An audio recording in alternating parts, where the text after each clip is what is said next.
Hey everybody, it's Adam from Cinemadness. Well, of course it's from Cinemadness. You're watching Cinemadness, and we're doing our May the 4th episode. I've been drinking already, so this is going to be a fun episode. I am here always with Roman to my left. Your determination, or your focus determines your reality. Atta boy, I'm just on point. Awesome. Yeah. Also, always with us is Alison. Your eyes can deceive you. Don't trust them. All right, and we have our special guest, other internet personality, Jenifer Churla. I totally just bad on that one. Oh man, like my head just was like. Star Wars expert, Jenifer. Well, thanks for coming on, Jenifer. We sure do appreciate you. For those of our audience that don't know who you are, can you tell us a little bit about yourself? What's your affiliation with Star Wars? I think you got a couple things back there in the background, I think. Couple. This is my Star Wars She Cave. Welcome. It's where I film my YouTube show, the Kessel Run Review. I'm known as Wookiee Lover 1138. We review collectibles, customs, and any kind of fan art from the underground Star Wars world. So yeah, and I've been doing that for 9 years now. Wow. We took a little bit of a hiatus, but we came back like right when the thing happened, which wasn't planned, but Okay. So. All right. Well, welcome. Thanks for joining us. So, Adam, take us away with our thoughts and beginnings, or I could go ahead and run the ball. And Well, where did you guys first meet? Like, how did you guys meet? Because I know you guys are friends. So It was through conventions when I was doing the Nerdorama Network convention circuit. We actually first met at a wedding. Yes. Oh. Charity's wedding. Yeah, it was at Charity's wedding. That was a long time ago. I forgot all about that. I know. And then we would meet up on the convention circuit, one thing or another. Like I remember Tampa Bay Comic-Con that one time when I was doing Aphrodite Hawkins for his cover, and I was like, oh, meet me there. And then all of a sudden I turned around and you were just there, and I was like, whoa, no way. Yeah, that was. I was just going through my bookshelf back here earlier today, and I found the trade paperback that Matt signed that day. Nice. Now, for those of you who are fans of the show and know a little bit about Adam, I've actually never seen this guy wear anything besides a T-shirt. So, Jen, when he was at the wedding, what band shirt or comic shirt did he wear? No, he was dressed like a gentleman and a scholar. Yeah, I do that every so often. He has a lot of flower T-shirts. Not anymore, I don't. Not T-shirts, the flower. Like he actually can't. Hawaiian shirts. Yeah, Hawaiian shirt. I don't think it was a Hawaiian shirt though. I think he was dressed like a probes. Yeah. And probably had a Star Wars tie on or something. Probably. I love my think Star Wars. that sparked the conversation. Actually, you're like, of course. Okay. Excellent. When you're going to conventions, Jen, are you doing Star Wars? Yeah, usually a lot of times I'll dress up as Wookiee Lover. If it's in the summer season, I try not to. I made that mistake for Celebration in August, the first, and yeah, that was awful. I got really dehydrated, and I won't. Yeah. Yeah, that would be hot. Yeah, so most of the time I just dress up, wear Star Wars tee or whatever, but if it's cooler, I'll do Wookiee Lover or Aphrodite. Okay. All right. So for those of us who are unfamiliar, what exactly does it mean to dress up as Wookiee Lover? Wookiee Lover, she's a badass. Mm-hmm. She was a Jedi. She was kind of hanging out with Aura Singh. She was sort of trained by her, but she's like Ahsoka, and she doesn't think that either side is good, so she went off on her own, and she's this I don't know, leathery, latex wearing, lightsaber, knife wielding, badass chick. But I'm not, because I'm just a nerdy girl. First time I saw it, I thought it was Mara Jade. So. Oh, cool! Thanks. So But she talk doesn't about exist on the anymore. show, on your show? You go over toys, you said? Yeah, like the newest toys that are out, or like now it's been harder and harder to find toys. So on the recent shows, I've been doing like what I've recently added to my collection. And you do a like, lot of customs and stuff. Yeah, I like to focus more on the customizers and the art, because customizing, I really got into that when I first got back into Star Wars, and it's an art in and of itself. There are guys and women out there who make better figures than Hasbro does, which that's not hard to do, but when you really get into it and you look at the work, it's amazing. And I'm actually commissioning several pieces which are going to cost me $500-600, but even though it's like a 3 3/4 inch figure, it's so worth it, because the love and the beauty of it is just amazing to me. Yeah. Yeah, I saw a couple recent episodes on your YouTube channel, which I recently subscribed, and I recommend everybody do the same. If you haven't done so, you're great. Your contact is awesome. Oh, no problem. Well deserved. Now, one thing that was coming up in my mind is, how do you find these find toy makers? Do they find you? Do you find them? Do you just Google them? What is the process like? Well, sometimes they find me, but when I first started doing this, I was a moderator on the Imperial shipyards, and so a lot of my really good friends, they still run it, and so I know a lot of the artists from there. The one customizer, Hemble, that I featured on my last show, who has the custom that I have, the custom that he made of me. He's actually from Australia, but I had met him on there. So I go to like forums like the Imperial Shipyards. I also go on Facebook, Instagram, and if you want, you can hashtag Kessel Run Review on Instagram, and that way I can search you, or you can email me at my Gmail address, kesselrunreview@gmail.com, and that way I can get in touch with you, because it's not just customizers. People also do dioramas. I'm talking with this guy right now who I'm really looking forward to having on the show, and he has this diorama of the Kessel spice mines that is 7 foot by 4 foot. Like, Yeah. Wow. Yeah, exactly. It's like, where do you even have that in your house? And show this to me, please. Yeah. Now, how do they know what the Kessel spice mines look like? I guess from diagrams. I don't know, but diagrams, pictures, references from books. I like that. I like that idea. I like that. Imagination. That's one of the things that I like, because not everything is highly detailed. And I've seen a few pictures, and he's supposed to send me more, and he's got like lights in it, and like it's amazing. Like, this should be at Disney World. Yeah, there was a most recent episode that you had where you highlighted a guy who made a set from The Mandalorian, just used from stuff that he found around I recycled stuff, I believe, and he shaped it into the Mandalorian's lair. And I thought that was absolutely amazing. Come again? Luke Skywalker.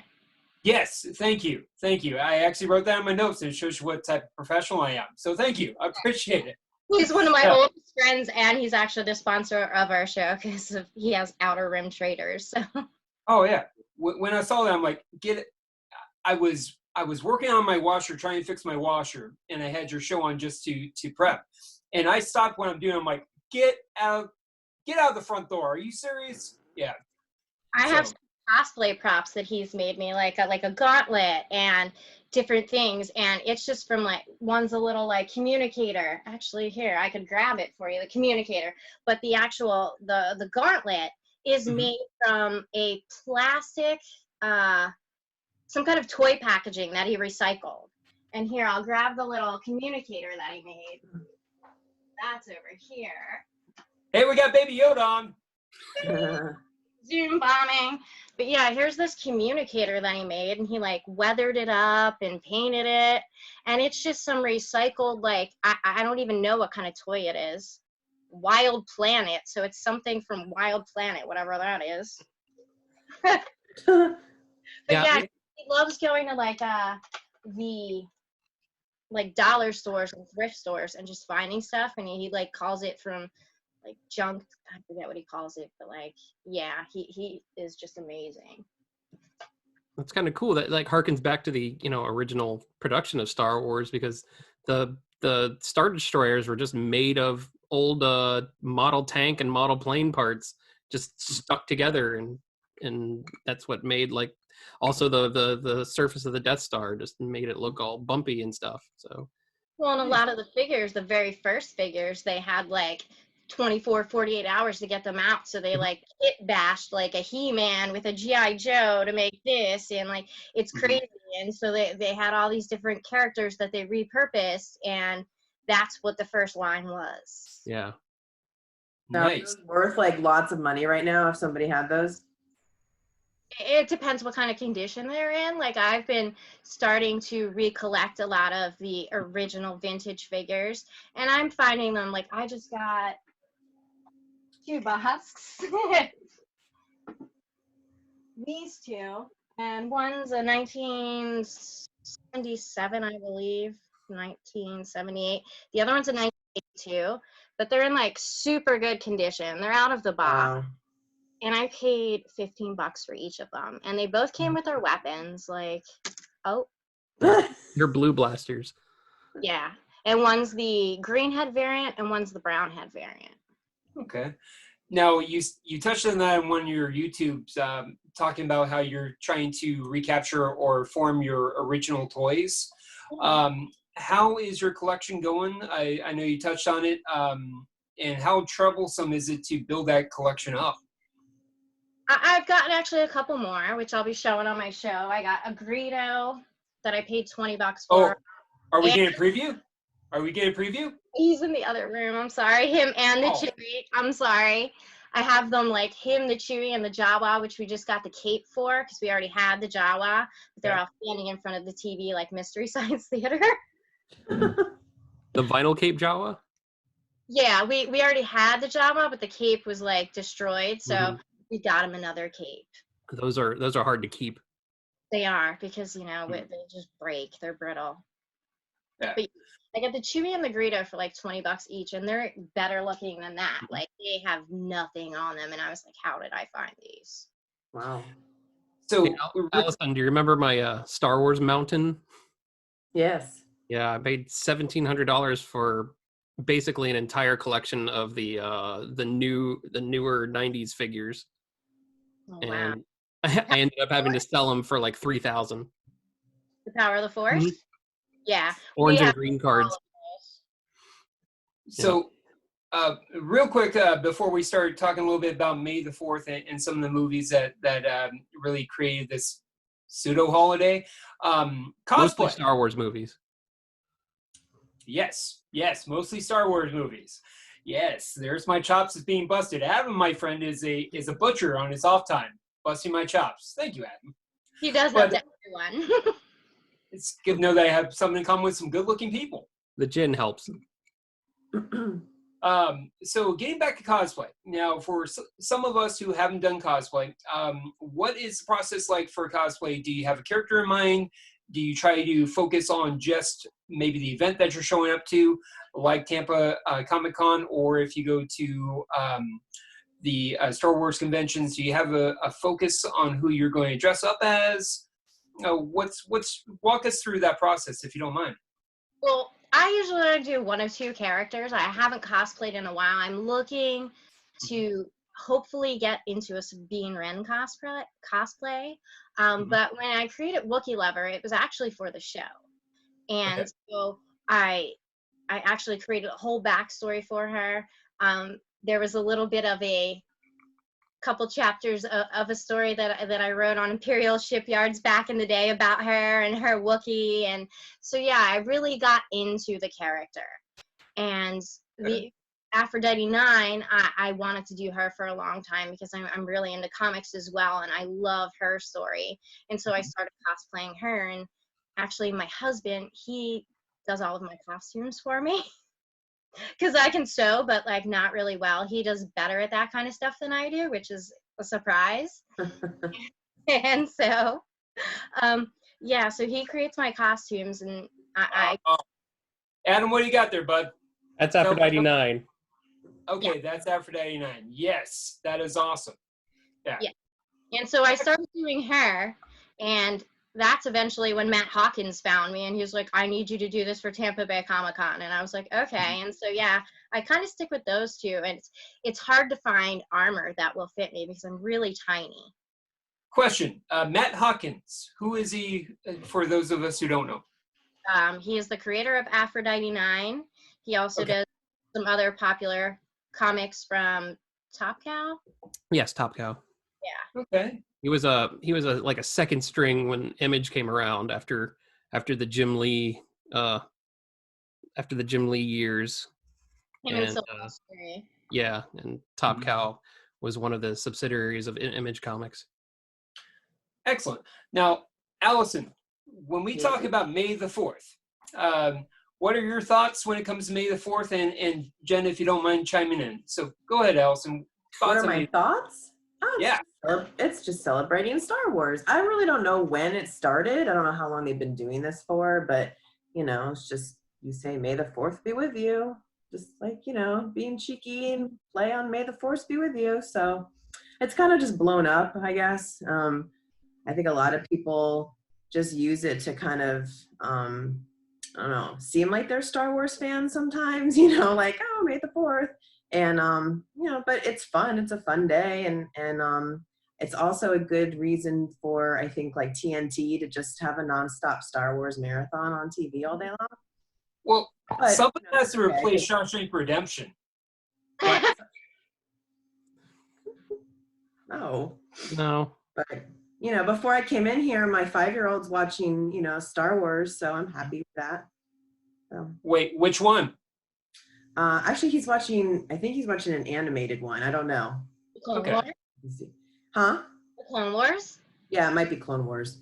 He's not really into the movies yet. Like, he's just kind of getting into it. Unfortunately, his love is Ghostbusters, thanks to this one over here. But he'll get into Star Wars eventually. Ghostbusters is cool too. I'm so behind on Clone Wars. I haven't even watched the Netflix season yet. Oh no, because I just watched the series finale and it was everything I could have hoped for. Dave Filoni is like a god to me, and I knew it was going to be sad and emotional, but at the end, he just ripped my heart out, and I love him even more for it. That's the majority I've heard. Wow, I was bawling for a half hour, and me and Nate, my husband, just kept looking at each other, and then we just kept crying more, and yeah, and I was just like, I can't take this. I gotta walk away. That's how I was. That's how I was with Rebels in the last 2 seasons. Rebels is great too. Yeah. They keep saying, if you keep wanting them, they're gonna make more. What I hope that they will do is take where Rex and Ahsoka left off, and go in between there and Rebels, and let us see what happens with them, because at first I didn't like Rex. I thought he was, just some 501st stick that went off and was Anakin's head, until I saw Rebels, and I was like, oh, I used to be a Commander Cody girl, and now my love for Rex, I'm just like, screw Cody, he's a dick, and I just wish okay, this won't spoil anything, but I just wish that at one point Rex would have said, good soldiers don't always follow orders. They did not. They could have done so much with that right there. And so, but yeah, Rex is oh man, he just moved way up my list. Yeah, especially when they first appeared, and Caden was just so I'm not going to trust this guy. He's a clone. He betrayed us, and then they became best buds. I know, and now knowing what him and Ahsoka were always kind of close, but now seeing what they went through, and I've read parts of the book. I definitely need to go back and read that all again. But yeah, the Kanan comic was amazing. Yes, it was. Yeah.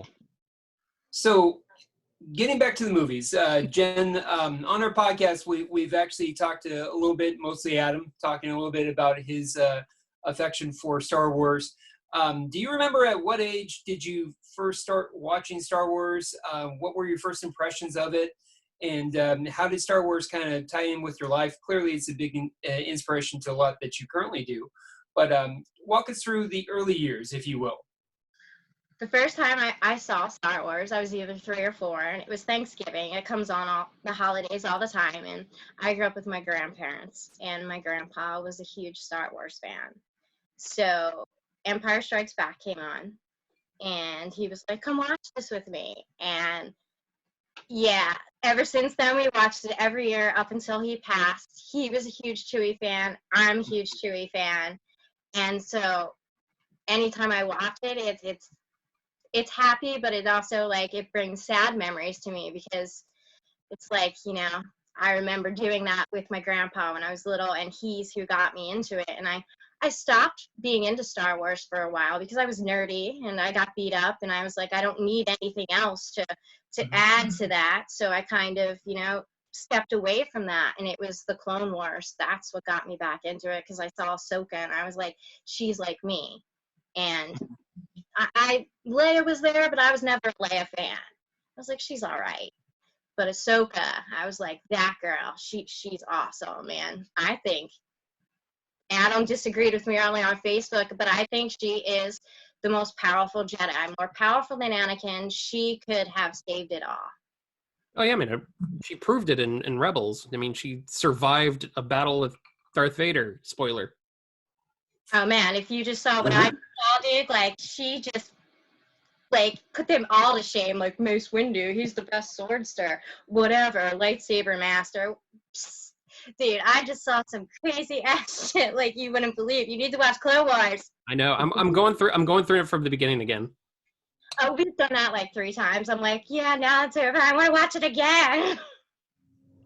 And plus, here's another thing about Clone Wars. I don't know how anyone can be a Boba Fett fanboy now that Cad Bane exists.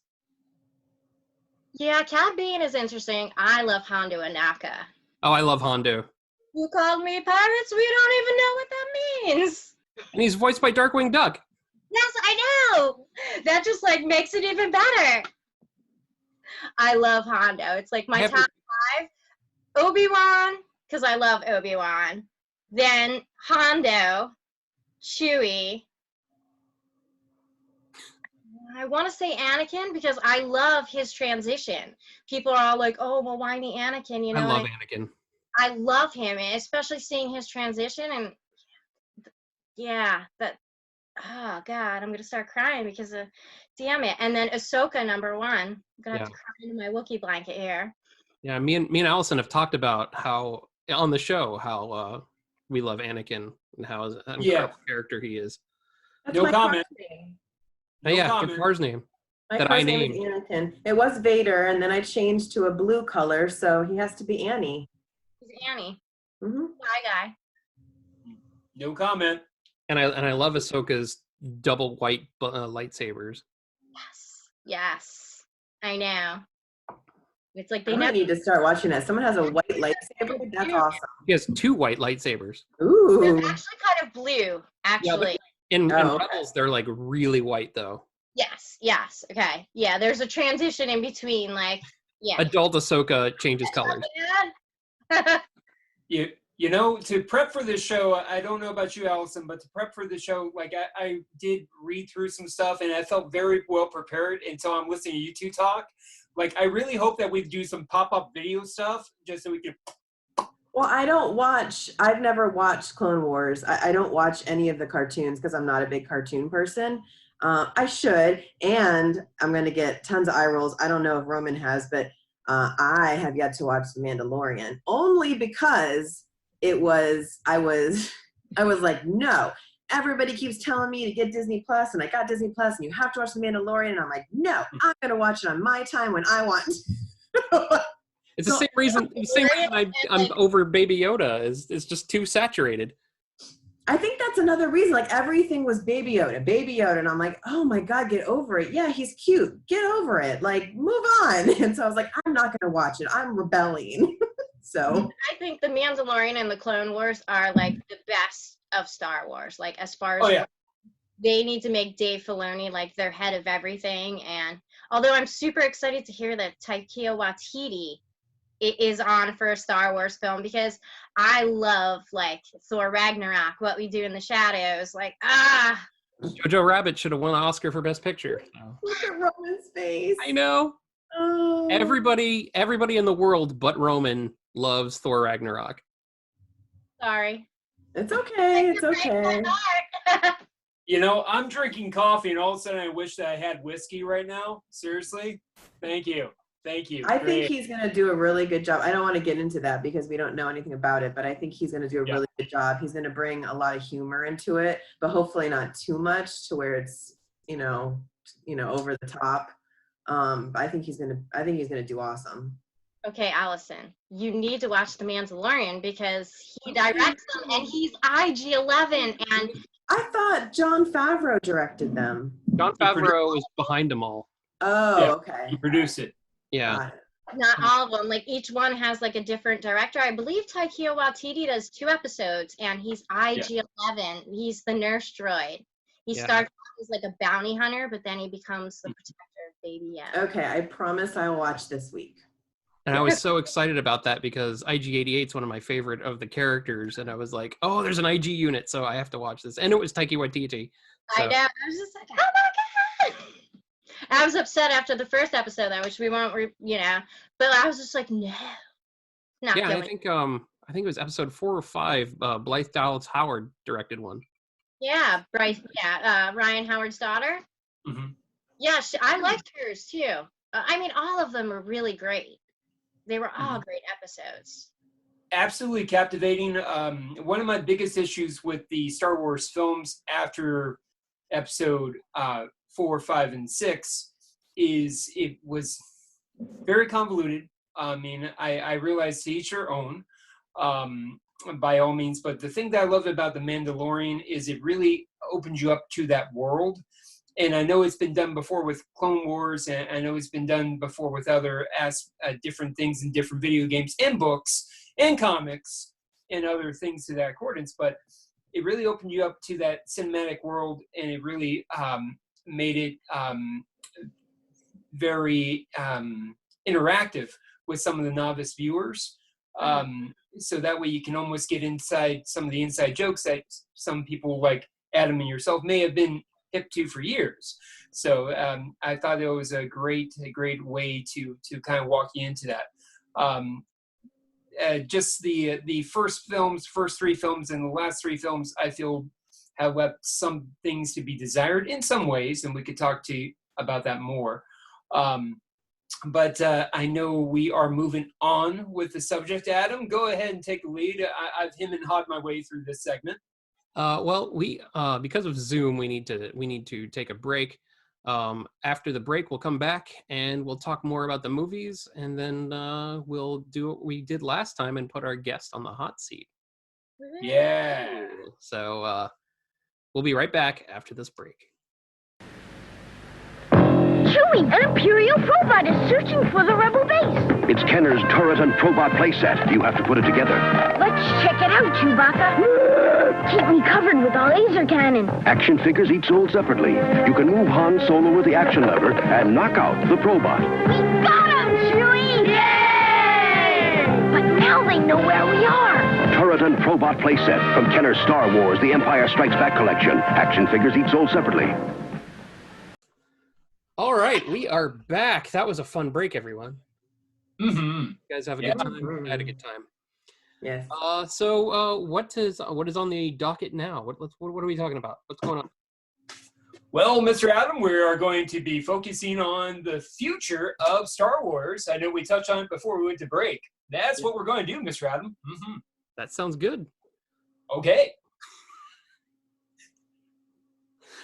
What do you think is the future of Star Wars? I know it's a very, very hotly contested property that a lot of the fans aren't really happy with.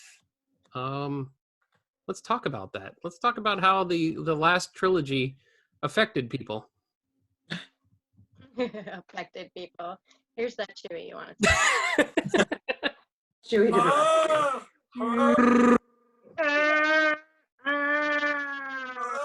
Yeah, I just sound like a dying gerbil. It's great. Alison, what's your thoughts on how the no, should I No, move it's on? fine. That's fine. I don't understand why. I mean, I guess I do, but I just don't get why the last 3 movies affected people the way they did. Like, I don't have any problems with the last 3 movies. It's J.J. Abrams' fault? Is that what you're trying to say? No, that's what they're saying. Oh, well, that's fighting words, because he's one of my favorite directors. I didn't see a problem with any of it. Okay. Yes. Can we dissect each one of those and find problems with it? Sure. You can do that with any movie, but I didn't walk out of any of the movies like feeling betrayed or angry or, ready to start feuds online and death threats to people over a movie. This is just ridiculous. I completely agree with you. I mean, Star Wars fans are horrible. They're absolutely horrible. And I just, I don't get it. And I'm not one to complain about the movies. I liked every one of them. Every movie is great for what it is. All 9 of them, I'm not really talking about Solo or Rogue One, but all 9 of them are perfect in their own way. And I was completely satisfied with the last movie. I cried my eyes out all 3 times. I don't think there was a movie in the new trilogy that I didn't cry my eyes out at least one part. Especially Rise of Skywalker. I was a mess. You could hear me crying in the theater. I was ugly crying. Yeah. We were watching it earlier, and yeah, us too.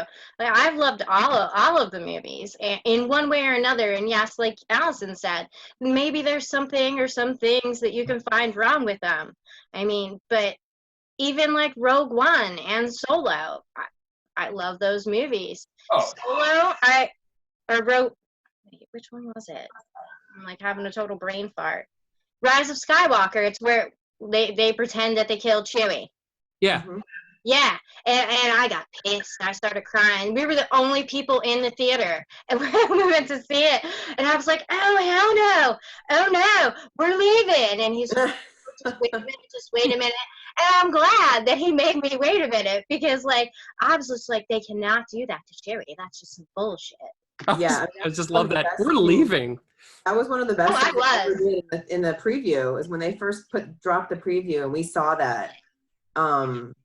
It was like, what? And then what's his name? What was the other one that we cried over in the last one? C-3PO? Yes. Oh yeah. Yeah, when he's like, I just want one last look at my friend's son. I know. It was like the Order of the Phoenix of the Star Wars movies. You knew someone was going to die, but you didn't know who it was going to be. Yeah.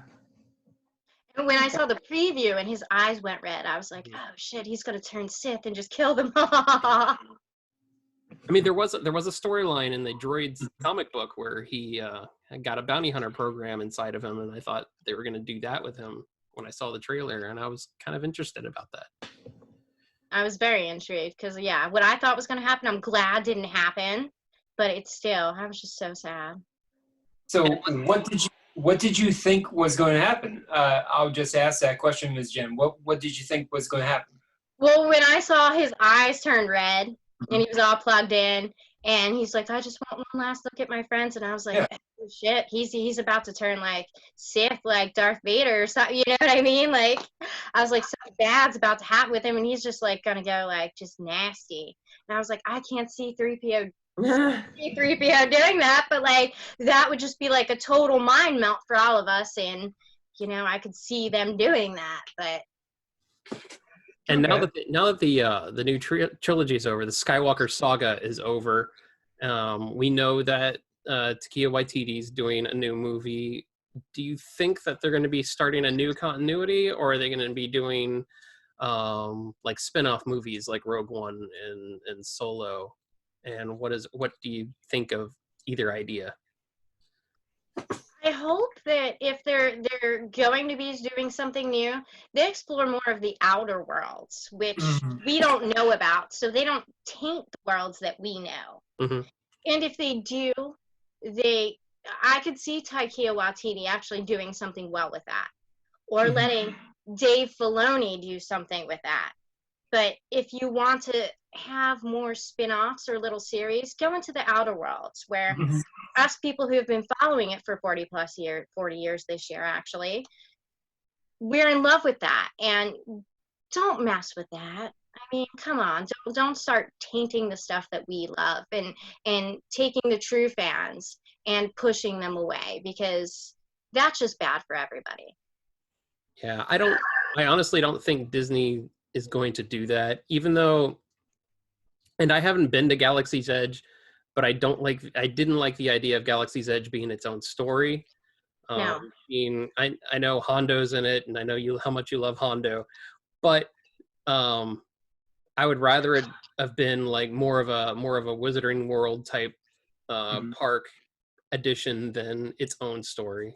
It was originally supposed to be Tatooine and Endor, and then they changed it. And like me and my husband have both talked about that. Like we haven't gone, and we were like, if it was Tatooine and Endor or like Tatooine and Kashyyyk, like we would have been there. I would have waited in those lines. Like I would have elbowed and punched mofos to get to the front of the line. But like I don't really care. Like I don't care about that. It looks cool. It looks great. But to me, it just looks like the Millennium Falcon and a bunch of stores. That's what it looks like to me. Yeah, and if you want to pay $400 for a droid or a lightsaber, then here you go. And I'm sorry, most people can't afford that. Yeah. So for those of us who don't know, just in case, Galaxy's Edge is what? It's Star Wars Land. Yes, it's the Star Wars Land in the Disney parks. Sorry, I gotta be that guy on the podcast who's. Hold on, what's the reference of that? Thank you. So playing devil's advocate. Well, I guess it's not really devil's advocate, but why did they do that? I mean, why? Here we are saying, okay, go ahead and explore new worlds and new stories. And I mean, they kind of did that by not, having, the normal places that we love, and people are complaining about that. So what should they have done instead? I mean, why did they do that? Why did they create a different story? I don't really have an explanation for it. They did write a comic book about it, and it's terrible. And that sucks because I really like the new Marvel comics. I love Dr. Aphra. I think she's my new favorite Star Wars character. But the Galaxy's Edge stuff that's in between the new trilogy and the last trilogy it's just not right. It's just not good enough, I don't think. Jen? What comic are you talking about? Galaxy's Edge. Okay. I think it's because they're trying to get new fans, the younger generation, which I appreciate, but why not do a meld of the two somehow to appease the old and appease the new? I'm not saying that we're old, but I agree. And I haven't gone, and I don't really know anybody who has. So if you go there, you're not going to see Anakin or any of these characters. You're not going to see any of that. You're only going to see new stuff now walking around. You're going to see Chewie. I know that. They have a really good Chewie. I've seen Chewie. There's the Millennium Falcon, which is old. And it's all First Order stuff. Right. So you see Rey and Kylo Ren and Stormtroopers. That's all you've seen? I mean... That's the Disney Star Wars. And Maz Kanata's there. I'm not saying that to be like the jerky Disney ruined Star Wars. They didn't ruin Star Wars, but it's what they created. So of course they're going to make that into a park. Right. Yeah, and I don't agree with that because Star Tours had way more stuff that we're used to, even just walking around waiting in line at Star Tours. Yeah, and they updated it every time there was a new movie. Yep. But at the end of the day, people are flocking to Galaxy's Edge, so... Well, not anymore. Well, as soon as we open it up, they'll be there. Right up until the end, people were lining up at 4:00 in the morning. Yeah, that's just ridiculous. Some dude just got arrested at Adventure Island because he was camping there. No, it wasn't Adventure Island. It was Disney. It was River Country. It was. Oh, it was River Country? Yeah. Florida man. I've been going to since I was like 5, and I was like, oh, like it's tainted now. Like I can't believe you were living at River Country. Gross. Florida man. The park they closed because of brain-eating amoeba. Yeah. Well. Anyways, going back to what you were saying, I think somebody said, I think what they need to do is, as much as I love to see a new Star Wars movie, I think they need to take a break in between. Remember before Star Wars movies took like 2 or 3 years to come out? Like it wasn't, now we're used to like every December, Star Wars. Like I feel that you need to like take a break because Star Wars is special. So if you give us like 2 to 3 years, probably 3 in between, I feel like it's not as oversaturated. I don't know. And then maybe it'll give these fans like time to just like appreciate it more and Cool down some. Down because calm down. Like when you were little and Christmas felt like it took 5 years, like, and the Star Wars would come out like every few years. And so it's kind of like the same thing. And now that you're older, you kind of want the same thing because you want it to be that good. Right. Yeah, And it's like between the Clone Wars, the actual movie was in 2008. And then they took the series and that was released in 2014. Yeah. And like, would I have ever thought that whole story would have tied into everything in Star Wars? Like, and that's why I'm just like, Dave Filoni is a god, because like his writing, the way he tied in everything, to like Revenge of the Sith to Rogue One, like there is just so much. He tied it into all the movies over this 6-year period. Well, if you go back to 2008, I mean that's even longer, but with the series, 6-year period of time. And he saw this big picture, and I think that's what more people need to see is the big picture and draw it out along this longer period of time, and not just be like, here you go, here you go, here you go, Right. like giving the dog bone like when it wants it. Yeah, and that's one thing that I liked was when they did the Cell animated Clone Wars series, the 5-minute episode ones. They introduced General Grievous, and he was an absolute badass character that came out of nowhere. And now they integrated him into the movie, and it's like, wow, that's something that's really cool. And that's what I miss about Star Wars is like when Return of the Jedi came out, it was done. And it was done till the early 90s, until Timothy Zahn wrote Heir to the Empire, which I don't like. I don't like the Timothy Zahn series, but that's okay. I read it and, I gave it a chance. But it started the resurgence of Star Wars, and that's what we need. We need a time to reflect on the fandom. We need a time to reflect on what we liked and what we didn't like, and just wait and see what they can do.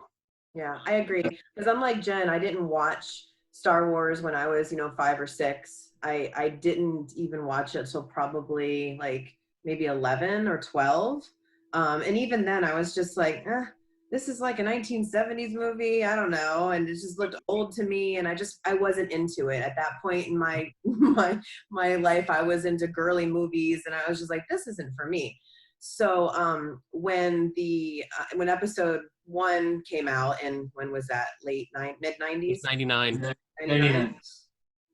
I mean, I was just like, oh my God, this is great. Like, I love the first 3. They hold a special place in my heart. I adore them. And then it just got me back into the movies again. So that's exactly what you need to do.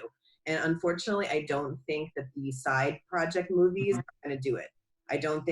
I loved Solo. I just don't think it had a really good reception as a normal movies, unfortunately. And it didn't get that reception before the movie was released, and that's what made it a problem because of the fans. Because of Star Wars fans. And the fact that I loved it. And the fact that Solo did so bad, we'll never get the Obi-Wan movie that we were promised. Right. Bullshit. For the movie. Or the Boba Fett movie. Yeah, the Boba Fett movie. We don't really need that though, do we? Fuck them haters. Huh? So say fuck them haters. I mean, before Solo even came out, it was like, here's all the people that should be up to play Han Solo, and what do you think? And before they even hired somebody, people were like, he doesn't look like Han. He doesn't look like. Why should that even be something that's on our radar? Like, we weren't given the opportunity to say who should play Anakin or who should play Padme. You know what I mean? Like, that's the problem with this. Yeah, it's the new culture. It's you can do anything you want to. You can say anything you want now.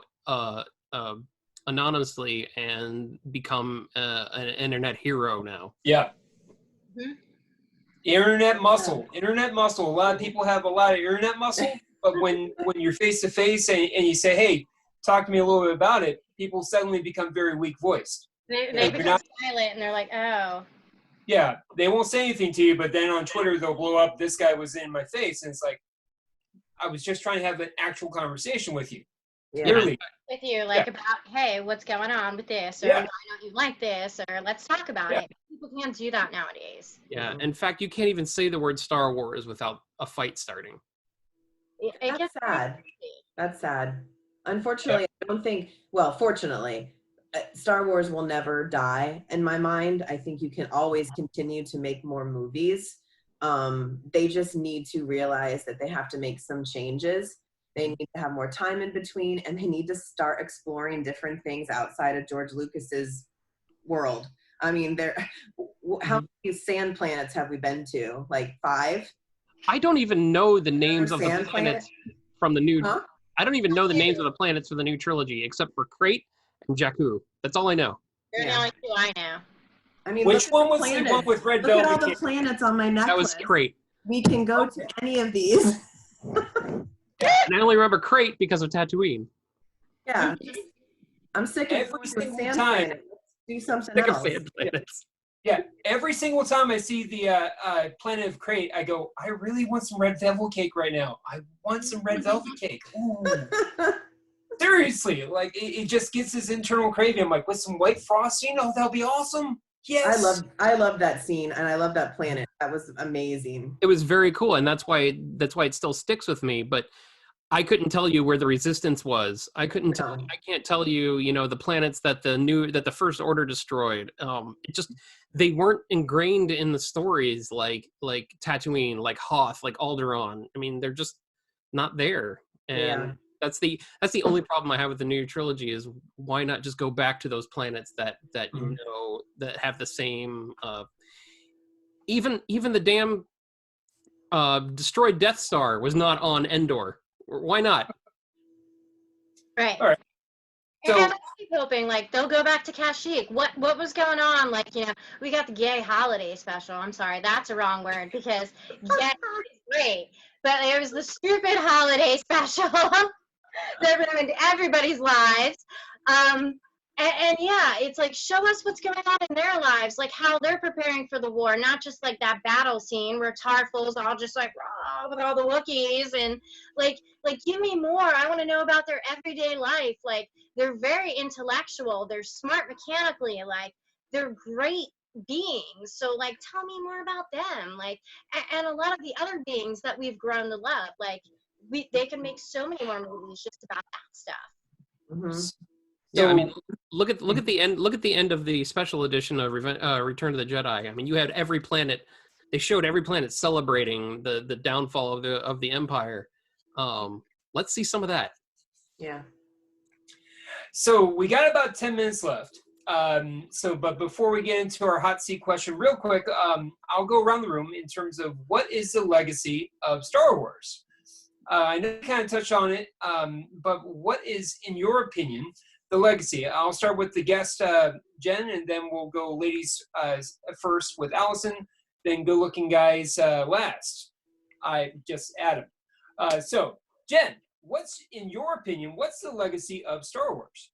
I think if they get rid of Miss Kennedy and they allow Dave Filoni to keep making movies and shows, it will be really strong because he knows what he's doing. I mean, you guys gotta watch Clone Wars, man. It's just like it ties it all together. And the animation, like this last season, it was we've been watching it. And it's like it's amazing. It's like watching this crazy anime movie. It's all the animation. So it's like you let him do what he does and keep bringing on these like other directors, like in The Mandalorian, to do separate episodes, like Bryce Ryan Howard, Taika Waititi, stuff like that. And it's going to go forward. It's going to keep going.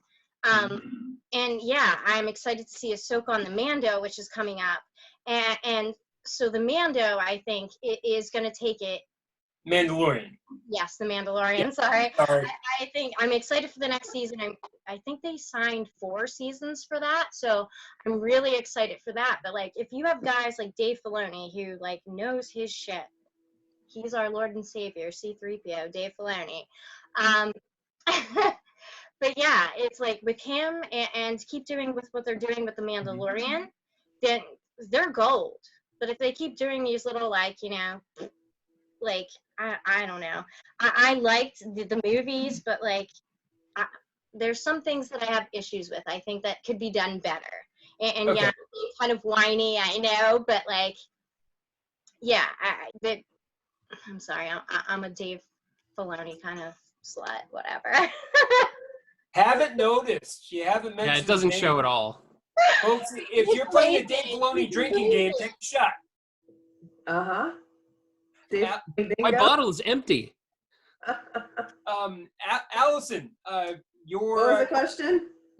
what is the legacy of Star Wars in your opinion? Oh. However you want to roll with that. I mean, it's going to keep going, but they need to almost reinvent themselves. I think if you do another trilogy, I think you should stick potentially with the same director for all three. Ooh, maybe that'll work.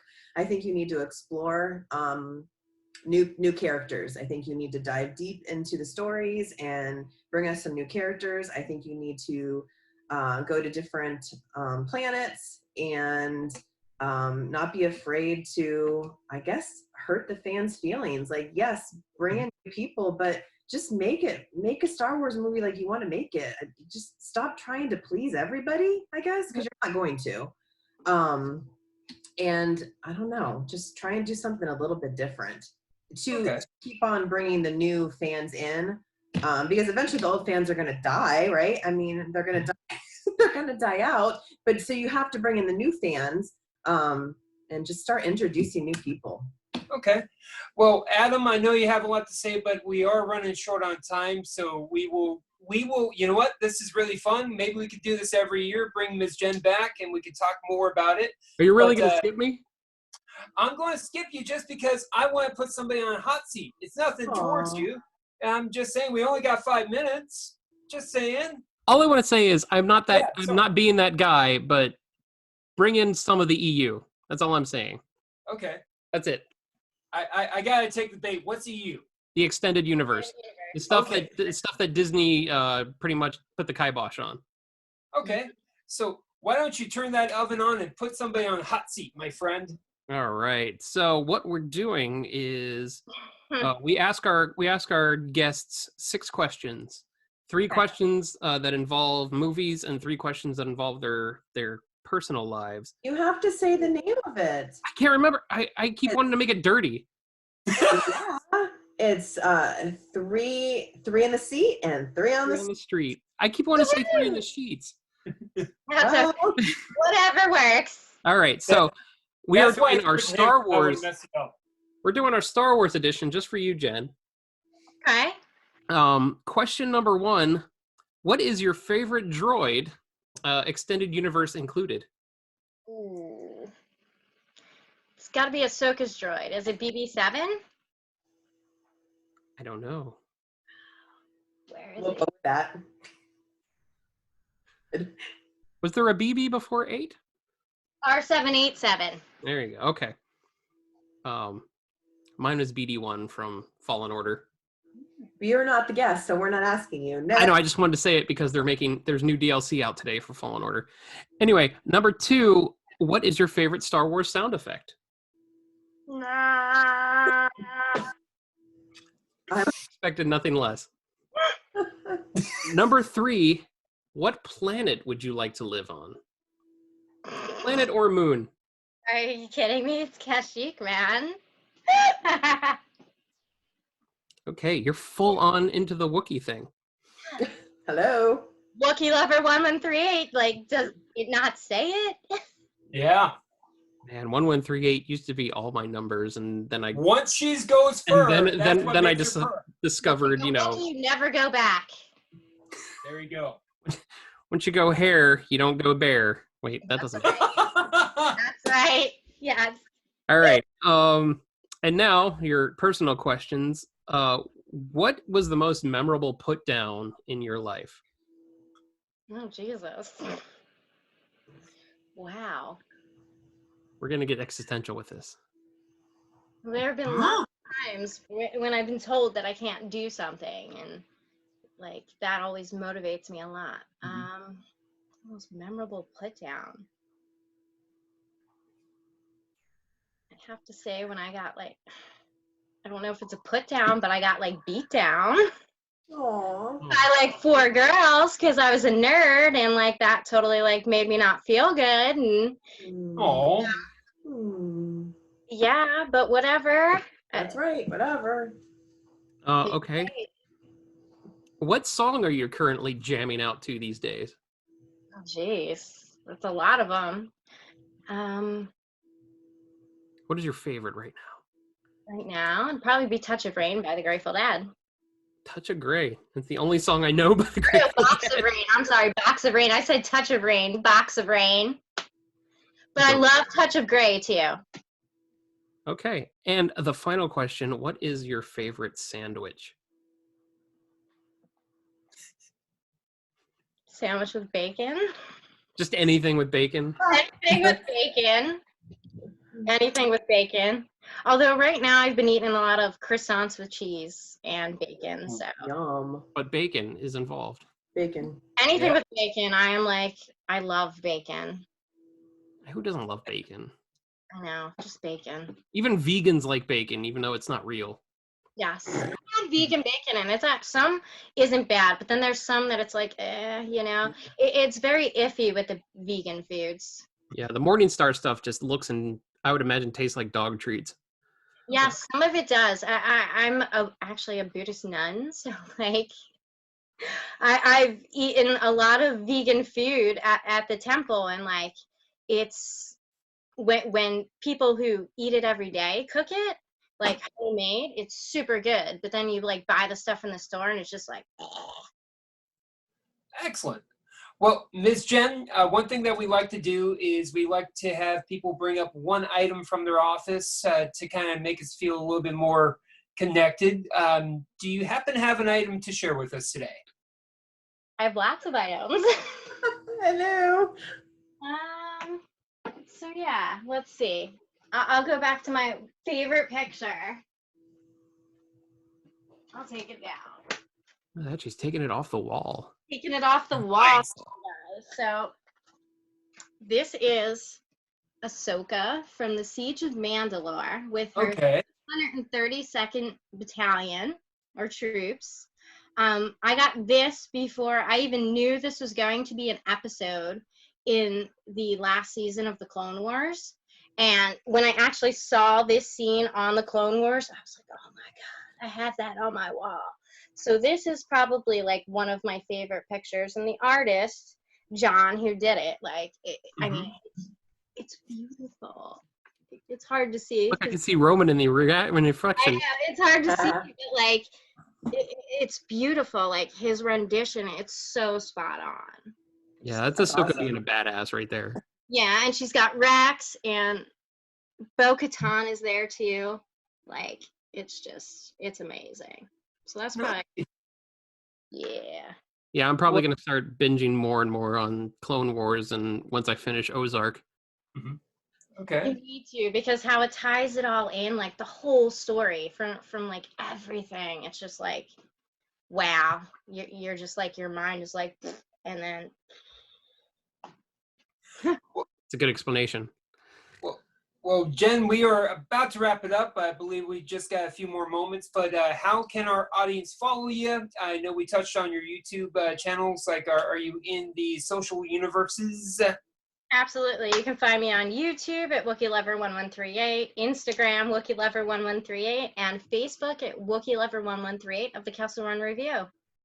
Excellent. And Alison, if people want to follow us, what are our social outlets? Cinemadness Podcast on Facebook, Cinemadness Podcast on Instagram, and Cinemadness P on Twitter, because you can't go P without thinking of Cinemadness. Oh, and our 30-day movie challenge is currently on day 4. Thank you so much to everybody who has been participating. We've gotten a lot of really good responses, and our next episode we will go over a couple of the days and have a brief discussion as far as what people picked, because we had some really interesting choices. I'm going to be taking it to the principal's office. Thanks, guys. I appreciate it. Yes. Pretty much. Big discussion about Blazing Saddles. Out on my choice today. What was your choice today? Yeah. E.T., which even though he's in Star Wars, like it's Oh yeah, that I know a hate. lot of people who don't like E.T. I don't. So I'm Me? with you. When I was little, I used to have dreams that he was trying to abduct me. So I was like, yeah, no, dude. Yeah. And then I saw him in He Star scares me. Wars, and I was like, Yeah, And I'm with you. And Adam, why don't you tell us a little bit about our Patreon? But before you do, for those of you who are watching us on YouTube, feel free to, just like with Ms. Jen's Wookiee Lover YouTube channel, remember to go ahead and hit the like button and also subscribe. But go ahead, Adam, and tell us a little bit about Patreon real quick. Yeah, our Patreon. It's patreon.com/Cinemadness. If you want to be an official member of Listening Land, which is our fan group, you can follow us. There are plenty of tiers for your following needs, and everything gets you something. So let us know. Give us a follow, and every little bit helps. The more followers we have, the better we look and sound. So give us a follow on Patreon if you want to. Yeah. I'm very humble about it.